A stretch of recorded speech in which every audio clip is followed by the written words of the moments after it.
விஷயத்தை நான் மக்கள் கிட்ட கொண்டு போய் சேர்க்கணும்னு நினைக்கிறது. எனக்கு மனசு ரொம்ப புண்பட்டது வேங்கை வயல் இஷ்யூ.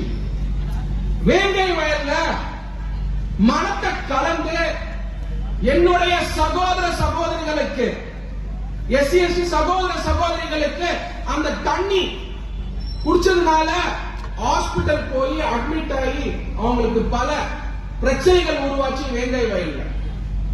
ஒரு சமயம் இன்னைக்கு பாபா சாஹேப் டாக்டர் B.R. அம்பேத்கர் அவர் இருந்தா தீய சக்தி திமுகவை எதிர்த்து எலெக்ஷன் நிற்பாரு. அதனாலதான் நம்மளுடைய தளபதி அவர்கள் எதிர்த்து தீய சக்தி எதிர்த்து எலெக்ஷன் நிற்கிறார். ஏன் தெரியுமா? 29 March 1927 Baba Saheb doctor B.R. Ambedkar அவர்கள் நம்மளுக்காக மகத் சத்தியாகிரகம் பண்ணார். மகத் சத்தியாகிரகம். அந்த சத்தியாகிரகம் ஏன் தெரியுமா நடந்தது? அங்க இருக்க குளத்துல இப்ப இருக்கக்கூடிய தீய சக்தி திமுக மாதிரி அப்ப இருந்த ஆதிக்க சக்திகள் குளத்துல போய் தண்ணிக்கு குடிக்க கூடாதுன்னு சொன்னதுனால, தண்ணி எடுக்க கூடாது அப்படின்னு சொன்னதுக்காக மகத் சத்தியாகிரகம் நடத்தி நம்மளுடைய உரிமையை வாங்கி கொடுத்தார் நம்மளுடைய பாபா சாஹேப் டாக்டர் B.R. அம்பேத்கர் அவர்கள். ஆனால் இன்னைக்கு என்ன நடக்குது? சுதந்திரம் வாங்கி 75 வருஷத்துக்கு அப்புறம் தண்ணிய மரத்தை கலந்து வேங்க வயல்ல மக்கள் குடிக்கிற அளவுக்கு போயிருக்கு இந்த அரசாங்கம். அவுட் ஆஃப் கண்ட்ரோல் அட்மினிஸ்ட்ரேஷன் இருக்கு நம்மளுடைய தளபதி அவர்கள் இப்ப நடந்த மீட்டிங்ல சொன்னார். சேலம்ல அவுட் ஆஃப் கண்ட்ரோல். தண்ணிய பார்த்துக்க முடியாத தீய சக்தி திமுக மக்கள் எப்படி பார்த்துப்பாங்க? மக்கள் எப்படி பார்த்துப்பாங்க? இரண்டாவது இம்பார்ட்டன்ட் இஷ்யூ ரீசெண்டா பார்த்திருப்பீங்க. இந்த அமைச்சர் முதல் குடும்பத்துக்கு ரொம்ப நெருக்கமானவர். இவர் திருச்சியை மையம் கொண்டவர். இவருடைய பேரு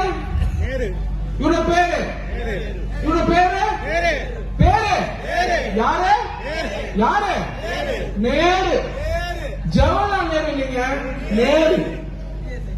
இந்த நேரு என்ன பண்ணிருக்காரு? வேலை வாங்கி தரேன் அப்படின்னு சொல்லி ஒரு 400 பேர்கிட்ட தலா 30 லட்சம் 35 லட்சம், இது ஒரு 888 கோடி. ஐயா, நம்ம காலையில இருந்து வெயில்ல உழைக்கிறோம், ஆட்டோ ஓட்டுறோம், காலையில இருந்து உழைச்சு 500 ரூபாய்க்கும் 1000 ரூபாய்க்கும் 2000 ரூபாய்க்கும் கஷ்டப்படுறோம். இங்க ஒரு அமைச்சர் ஏசி ரூம்ல ஆரியபுரம் ஆபீஸ்ல உட்கார்ந்துகிட்டு, அவரோட ஆபீஸ் ஆரியபுரம் உட்கார்ந்துகிட்டு அந்த ஆபீஸ்ல இருந்து கலெக்ஷன் பண்ணிருக்கிறாரு. யார்கிட்ட? சானிட்டரி இன்ஸ்பெக்டர்ஸ் கிட்ட வேலை வாங்கி தரேன், டிரான்ஸ்போர்ட் கலெக்ஷன். இதை தாண்டி ப்ராஜெக்ட், அதாவது ஒரு கவர்மெண்ட் கான்ட்ராக்ட்லயும் 7.5% 10% கலெக்ட் பண்ணி அவர் ஒரு ஜோபில போட்டுன்னு இன்னொரு ஜோபில போட்டிருக்க. இது நான் சொல்லல, அமலாக்கத்துறை சொல்லியிருக்காங்க. அவங்க ரிப்போர்ட்ல 258 பேஜ் ரிப்போர்ட் அத சொல்லிருக்காங்க. டிஎம்கேக்கு தான் இந்த பணம் போயிருக்கு. அதுல பெயர் மென்ஷன் பண்ணிருக்காங்க. யாருன்னா ஸ்டாலின் சார் அவர்களையும் ஜூனியர் ஸ்டாலின் சார் அவர்களையும். ஹெட்லைன்ஸ்ல போட்டுக்கோங்க. எல்லா பதிவுல இருக்கீங்க, உலகமும் நிறைய பேர் பாக்குறீங்க. ஹெட்லைன்ஸ்ல போட்டுக்கோங்க. அமலாக்கத்துறை சொல்லியிருக்காங்க. இந்த அமலாக்கத்துறை 3 வாட்டி லெட்டர் எழுதுறாங்க. தமிழ்நாடு அரசாங்கத்துக்கு லெட்டர் எழுதுறாங்க. ஐயா, நாங்க வேற ஏதோ தேட போனோம் நேரு வீட்டுக்கு, அங்க போன இதெல்லாம் மாட்டிச்சு, தயவு செஞ்சு கேஸ போடுங்க. எங்க? ஊழல் ஒழிப்புத்துறைக்கு லெட்டர் எழுதுறாங்க. இடி, அதாவது அமலாக்கத்துறை. எந்த சட்டத்துக்கு கீழே? Prevention of money laundering act அப்படிங்கிற ஒரு சட்டம். ஏன் சத்யகுமார் அவர்கள் இந்த ஆக்ட் எல்லாம் சொல்றாங்கன்னா, நீங்க இத சொல்ல ஆரம்பிங்க. இத தெரிய ஆரம்பிச்சாதான் என்ன ஊழல் நடக்குது உங்களுக்கு தெரிய ஆரம்பிக்கும். Prevention of money laundering act PMLA சட்டத்துக்கு கீழே இத ரெஜிஸ்டர் பண்ண சொன்னா ஈடியும் 3 லவ் லெட்டர் எழுதுற மாதிரி எழுதுறாங்க. ரெஜிஸ்டர் பண்ணுங்கயா. ஆனால் ஊழல் தடுப்பு, அதாவது directorate of vigilance and anti corruption இத ரெஜிஸ்டர் பண்ணாம இருக்காங்க. கடைசியில முந்தானேத்து நீதிமன்றம் ஆர்டர் போட்டிருக்காங்க. என்ன ஆர்டர் போட்டிருக்காங்கன்னா, தயவு செஞ்சு எஃப்ஐஆர் போடுங்க. நேத்து முந்தானே சொன்னாங்களா, நேத்து எஃப்ஐஆர் போட்டிருக்கோம், இன்னும் எஃப்ஐஆர் போடல. எஃப்ஐஆர் போட்டா என்ன ஆகும்? இந்த அரசாங்கமே நேரவர்களை அரெஸ்ட் பண்ணும். அப்ப என்ன ப்ரூவ் ஆகுது? ஊழல் நிரூபிக்கப்படுகிறது. அடுத்தது ஊழல் கதையில பேசுவோம். 3வது முக்கியமானவர் இவர் யாருன்னு பாத்தீங்கன்னா, ரூபாய் பாலாஜி. இவர் மாற்று கட்சி இருக்கும் பொழுது அவர் மேல கேஸ் போட்டது இந்த திமுக அரசாங்கம் தான். ஸ்டாலின் சார் அவர்கள் தான். ஸ்டாலின் சார் அவர்கள் தான். ஆனா 2021 இந்த எலெக்ஷன் வரதுக்கு முன்னாடி இந்த 10 ரூபாய் பாலாஜி, இந்த 10 ரூபாய் பாலாஜி அப்படின்னா பத்மஸ்ரீ அவார்டு மாதிரி 10 ரூபாய் பாலாஜி ஒரு டைட்டில்.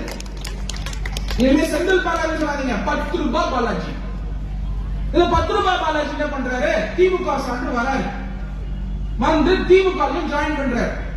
இவர் என்ன PhD படிச்சவரா? எந்த எந்த குவாலிபிகேஷனுக்காக, எந்த காரணத்துக்காக ஒரு திமுக வந்தார்?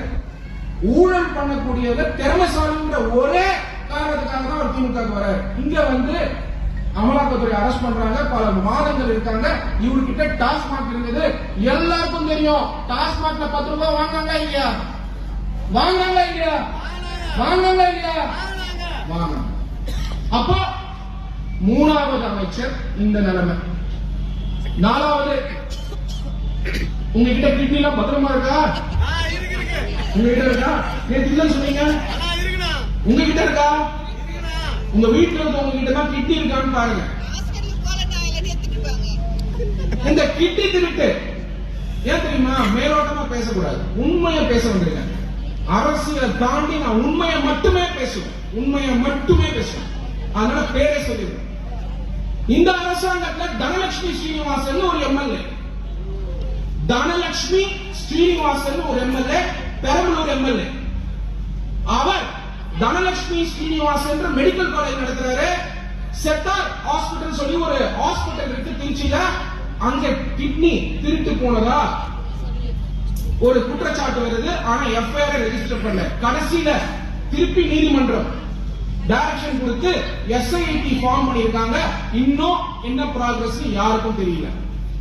சரி, ரோட்ல திருநீங்க, வீட்டுல திருநீங்க, எங்க வரிப்பணத்தை திருநீங்க, ஒரு வருஷத்துக்கு 30,000 கோடி திருநீங்கன்றத பழனிவேல் தியாகராஜன் அவர்களே அவர் ஆடியோல சொல்லியிருக்காரு.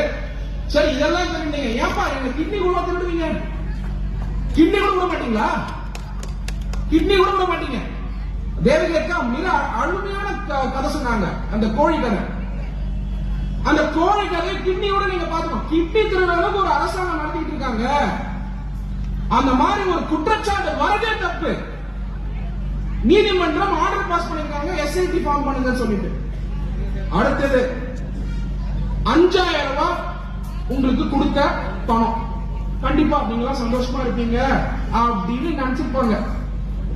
யார் நினைச்சிருப்பா? ஸ்டாலின் சார். கொடுத்த டைமிங் தான் இம்பார்ட்டன்ட். கொடுத்த டைமிங். ECR சரவணன் அவர்கள் அன்னைக்கு ஏதோ மீட்டிங் நைட் கண்டக்ட் பண்றதுக்காக அரேஞ்ச் பண்ணி இருக்காரு. அந்த நேரத்துல அவரோட இன்ஸ்டாகிராம் பார்த்து இருக்கேன். ECR சரவணன் அவரோட இன்ஸ்டாகிராம் பார்த்து இருக்கேன். அப்ப பாத்தீங்கன்னா அப்பதான் வீட்டுக்கு போயிட்டு இருக்கேன், லேட் அன்னைக்கு. அப்ப பாத்தீங்கன்னா ஒரு அனௌன்ஸ்மெண்ட் வருது, எல்லாருக்கும் 5,000 ரூபாய் நைட்டு 12:45 போட்டாங்க. முதல் கேள்வி, 12:45 கட்சிக்காக ECR சரவணன் அவர்கள் உழைக்கிறார். 12:45 எந்த அரசு அதிகாரி வேலை பண்ணாரு? அழுத்தம் கொடுத்தீங்க. எந்த அரசு அதிகாரி வேலை அழுத்தம் கொடுத்து 5,000 ரூபாய் போட வச்சீங்க? முதல் கேள்வி. இரண்டாவது, அடுத்த நாள் சேலம் மீட்டிங். நம்மளுடைய தங்க தளபதி விஜய் அவர்கள் சேலத்தை அட்ரஸ் பண்றாரு. சேலத்துல அட்ரஸ் பண்றதுனாலேயே பயந்து உங்களுக்கு 5,000 ரூபாய் போட்டாங்க. உங்களுக்கு நீங்க 5,000 ரூபாய் கிடைச்சிருக்குன்னா எப்பயாவது 5,000 ரூபாய் கிடைச்சிருக்கா? போன வருஷம் கிடைச்சதா? அதுக்கு முன்னாடி வருஷம் கிடைச்சதா? அதுக்கு முன்னாடி வருஷம் கிடைச்சதா?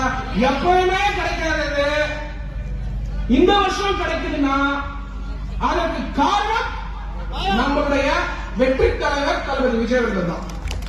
சரி, இந்த 5,000 ரூபாய் நீங்க ஏன் மகிழ்ச்சி அடையக்கூடாதுன்னு நான் சொல்றேன். இத நல்லா புரிஞ்சுக்கோங்க.